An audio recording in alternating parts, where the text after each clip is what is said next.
without actually solving anything. The mantra in Silicon Valley is like move fast, break things, and that is really dangerous when people's lives are in the balance. Silicon Valley is really good at making a web-based email client. Really great at making a chat app with emojis on it.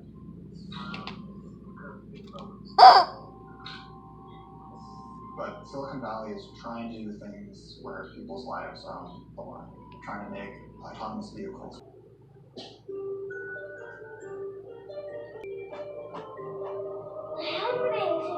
Was running out of money and needed the Walgreens deal to attract new investors.